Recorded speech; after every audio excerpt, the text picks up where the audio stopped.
Hello, I'm James, and I'm an old guy in Europe.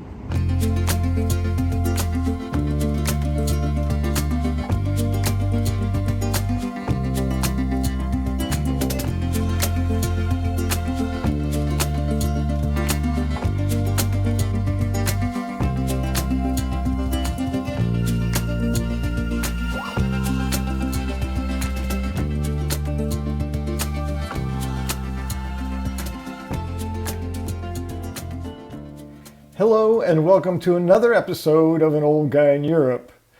This week, Carl Munson and I continue the conversation on Good Morning Portugal from August of 2022 about choosing my identity for my new life in Portugal, self-labels, and managing expectations, reducing suffering. So, as always, I invite you to please sit back, relax, and enjoy.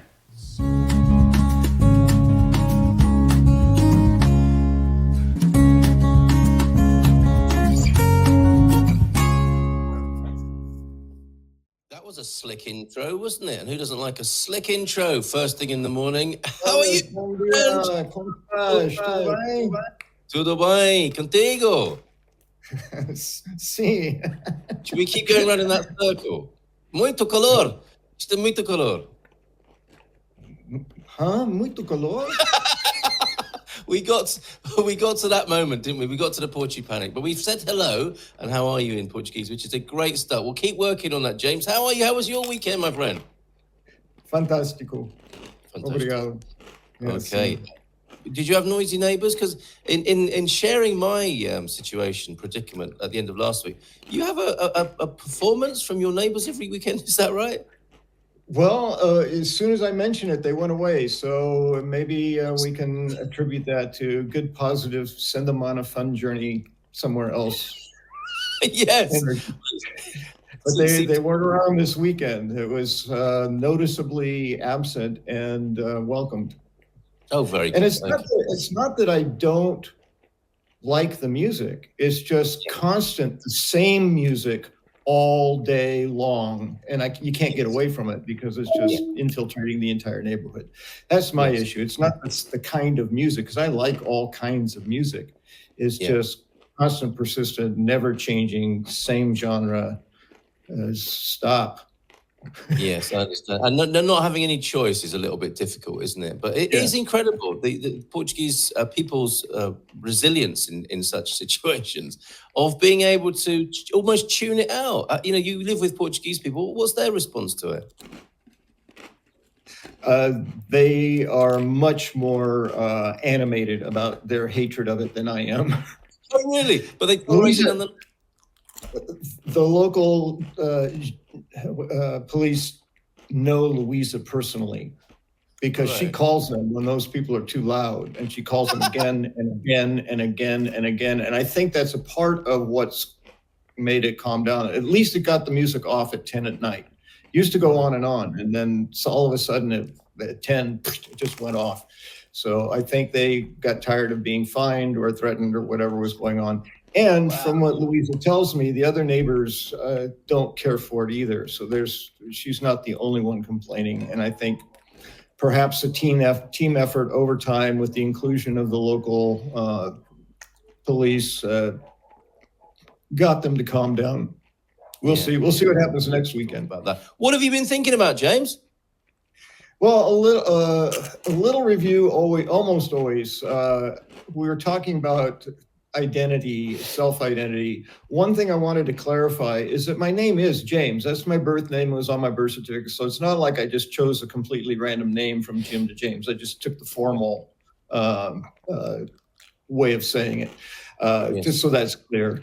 And also, one thing that I wanted to mention about self-identity, I think it came up toward the end. Someone made some comment about, I'm always this, or it's always that way, or I can't, or I'm not that kind of person. Those kinds of self-statements that if we're attempting to change how we identify, what can be very helpful, and language, I believe, is very powerful when we reframe, is to say in the past. So you can still claim that you had these characteristics, but they were in the past.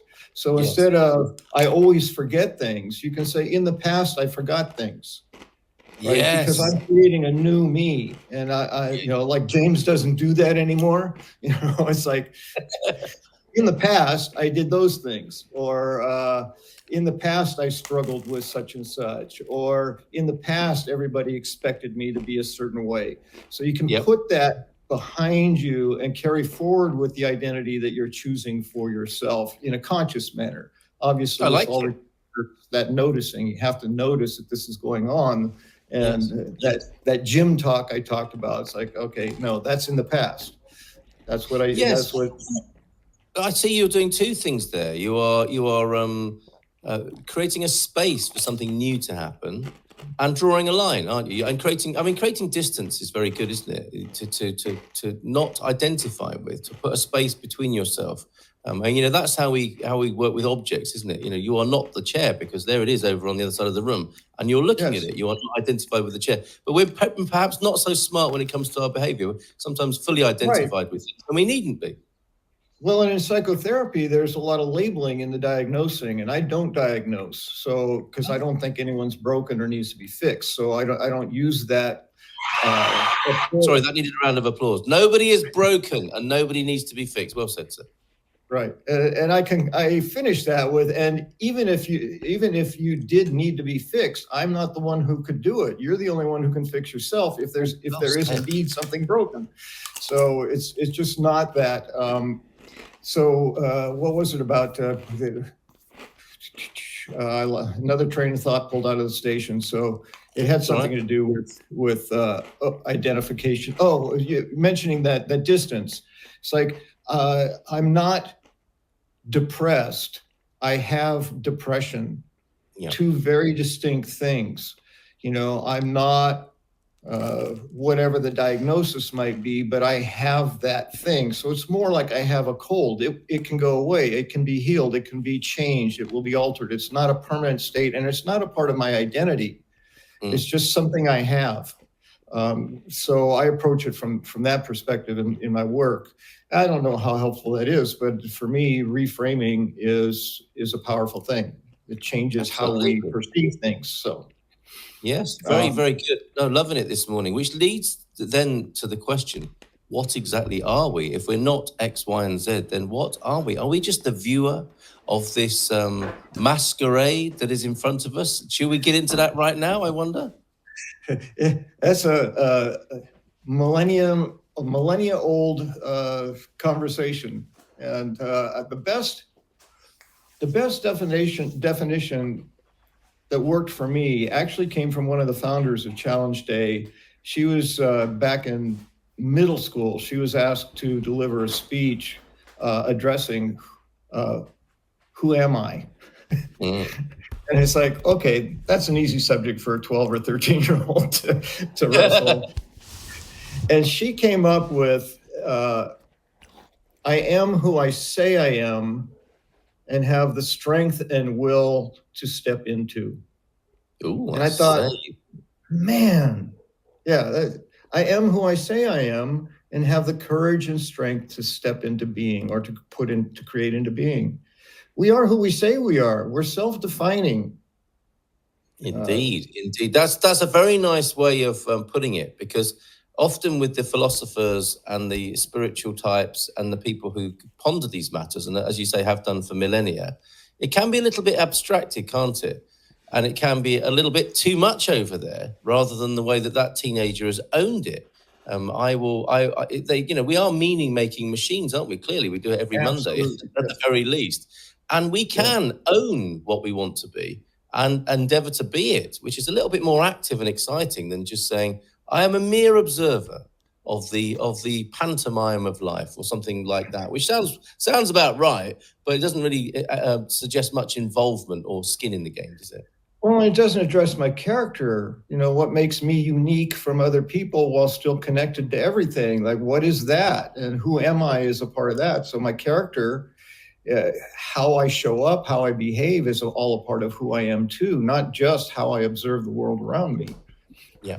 Yeah, we're not afraid to go there, are we? With these deepest of questions on a Monday morning. I mean, That's and on right. a Monday morning as well. Most people are just trying to get themselves together after a busy and heavy weekend. And there we are pondering the biggest possible questions of mankind and the great questions of the millennia. Can we add to that? Are we going to nail it this morning, James? Should we just sort it out for humanity so we can move on with this?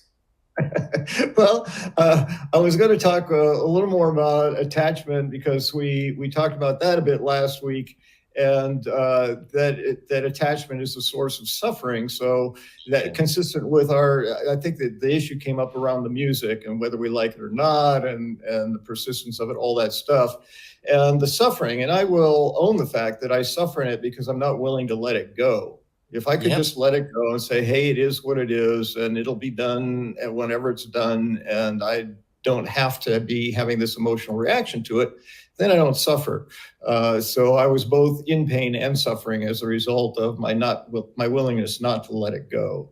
And that comes in, for me, the greatest work I've done around letting go of attachment is in expectation. I realized unconsciously that I was setting myself up with expectation after expectation in terms of the world around me. And we talk in the abstract about, well, what does letting go mean? What is managing expectations? What is the action of that as opposed to just the words of it? So an example that I use is I personally tend to be a very timely person when it comes to making commitments to meeting people and so on. If I say I'll be there at 10 a.m., I'll probably be there at 10 minutes before 10 a.m. Energetically for me, if I'm not 10 minutes early, I'm feeling late. And I was walking around the world like everyone is doing that or should be doing that. There's that should, which is an opinion of mine that judges others that I wasn't aware of. I just walking around the world saying, well, people say they'll be there at 10, just like me, they'll be there at 10. And so I would be disappointed when they weren't, and then I would become judgmental that there was something wrong with them because they weren't. And then I would get angry about that and frustrated in it, and my quality of life would diminish as a result of that position around it. So I said, when I started becoming more conscious of this management of expectations, it's like, all right, so what do I do about that? Now that I've noticed, what kind of choice can I make around this thing called being on time? And I said, well, if you manage your expectation around it, if you change your expectation, then that could potentially prevent you from having a negative reaction to it. So in my life and in my experience as a therapist, whenever we try new habits, particularly in the way we think, there's this whole pendulum effect that we go from one extreme and we swing all the way across the other, and eventually this pendulum kind of finds a happy middle ground that works. So for me, I said, all right, well, if I am expecting people, if all the time I am expecting people to be on time and I realize that's not reasonable, then how about I go to the extreme opposite of that, which is they won't even show up. Right? Not only will they not be late, they won't even show up at all, and they won't tell me. That's sort of the extreme of that. So if that's my expectation, if I shift my expectation all the way over to that other side that they won't even show up, then everything from there is a pleasant surprise. Absolutely. You set your expectations very low. Say again? You set your expectations very low, and then people tend to surpass them, don't they?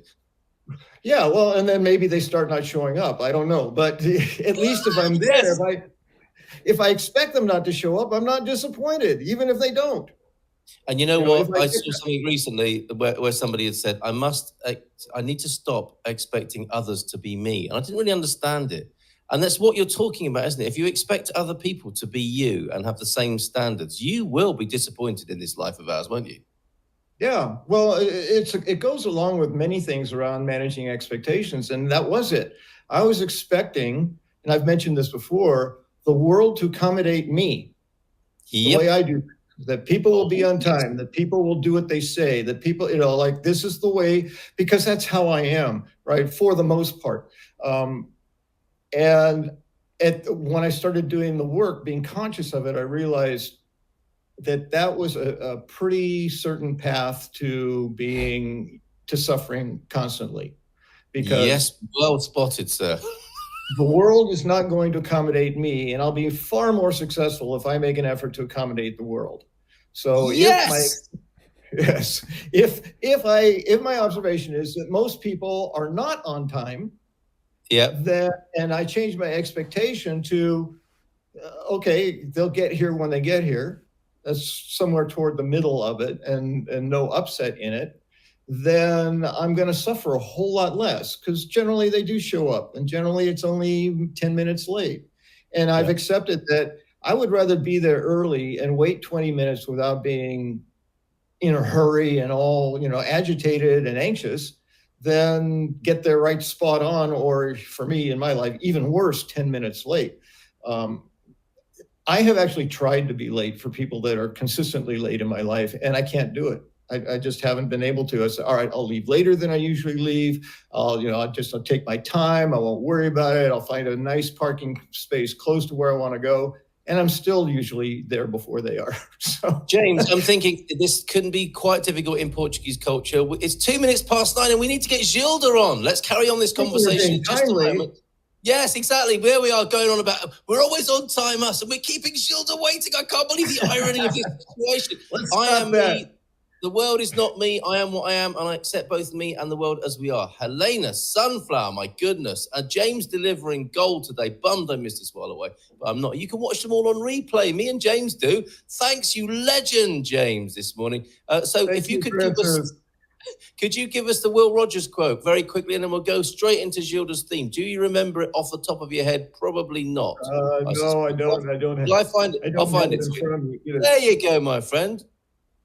You've got your reading glasses. It is better for someone to think you're a fool than to open your mouth and remove all doubt. I thought that was great for both of us today.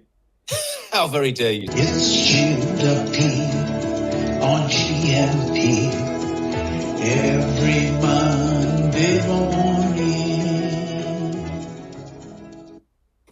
Every Monday morning. Hello, James. How are you? So you never get late, but you got late today. 3 minutes, huh? Yes. Yeah, I'll blame it on Carl. Carl's fault. Oh, thank you very much. No, that doesn't fit in with what we've just been talking about, playing the blame game. Okay, James, that's your homework. Next week, the blame game. Discuss. No, I'm just kidding.